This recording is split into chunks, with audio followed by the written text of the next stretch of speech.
লকাপত ছাগলী চোৰৰ মৃত্যুক কেন্দ্ৰ কৰি উত্তপ্ত কাকপথাৰ।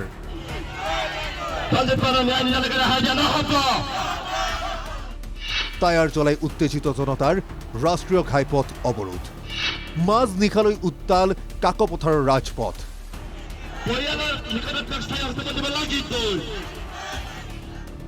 উচ্চ পৰ্যায়ৰ তদন্ত দাবীৰে প্ৰতিবাদ দল সংগঠনৰ লগতে পৰিয়ালৰ।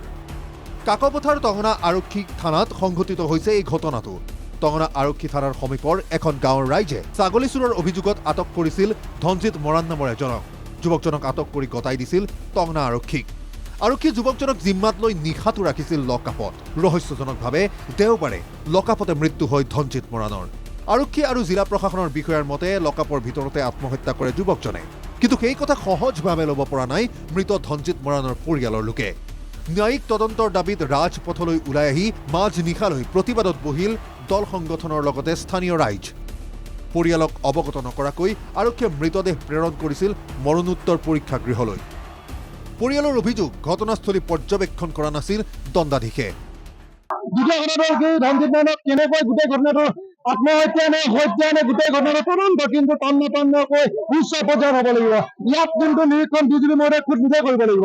প্ৰথম কথাটো হ'ল কি, অসমৰ যদি পুলিচ বিভাগটোত ইমান এটা ব্যাপক বিভাগ থকাৰ পিছত কেনেকৈ লকআপৰ ভিতৰত কিন্তু এজন যুৱক আত্মহত্যা কৰিলে, এই ঘটনা কিন্তু আজি কিন্তু আমি কেতিয়াও মানি ল'ব নোৱাৰোঁ। প্ৰতিবাদী ৰাইজ আৰু দল সংগঠনে ঘটনাৰ উচ্চ পৰ্যায়ৰ ন্যায়িক তদন্ত দাবী জনাইছে। লগতে ধনজিৎ মৰাণৰ পৰিয়ালক ক্ষতিপূৰণ প্ৰদান, কৰ্মসংস্থাপন প্ৰদান, ৰাজ্যিক আৰু ভাৰতীয় মানৱ অধিকাৰ আইনৰ হস্তক্ষেপৰ দাবীও উত্থাপন কৰিছে। নিশা অতিৰিক্ত আয়ুক্তগৰাকীয়ে প্ৰতিবাদস্থলীত উপস্থিত হৈ উচ্চ পৰ্যায়ৰ ন্যায়িক তদন্তৰ আশ্বাস দিয়ে। পুলিচৰ জিম্মাত এজন ব্যক্তিয়ে নিজৰ প্ৰাণ হেৰুৱাবলগীয়া হৈছে। এই কথাটো কেৱল জিলা প্ৰশাসনেই নহয়, গোটেই চৰকাৰ বা যিসকল আমাৰ ন্যায়ালয় আছে তেওঁলোকেও এই কথাটো অতি গুৰুত্ব সহকাৰে এই কথাটো লয়।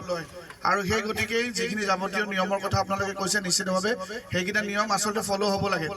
কিন্তু কি কাৰণে বা কি কাৰ হেমাহিৰ কাৰণে এই কামখিনি হৈ নুঠিলে, সেইখিনি পৰৱৰ্তী সময়ত যিটো তদন্ত হ'ব, সেই তদন্তত এই কথাখিনি উদ্ঘাটন হ'ব। আৰু তিনিচুকীয়া জিলাৰ যিজন সত্ৰ ন্যায়াধীশৰ যিজন মুৰব্বী, ডিষ্ট্ৰিক্ট এণ্ড ছেছন জাজ, আমি ইতিমধ্যে জিলা প্ৰশাসনৰ তৰফৰ পৰা জিলা আয়ুক্ত মহোদয় তেখেতক ইতিমধ্যে পত্ৰযোগে প্ৰেৰণ কৰিছে। আৰু যিজন প্ৰয়াত মানুহ, যিজন মৃত্যু হ'ল, মৃত্যুমুখত পৰিলে পুলিচৰ জিম্মাত, এই গোটেই কথাখিনি তেওঁলোকক আমি জনাইছোঁ। জিলা প্ৰশাসনে ন্যায়িক তদন্ত ঘোষণা কৰাৰ পাছতে খাম কাটে পৰিস্থিতিৰ।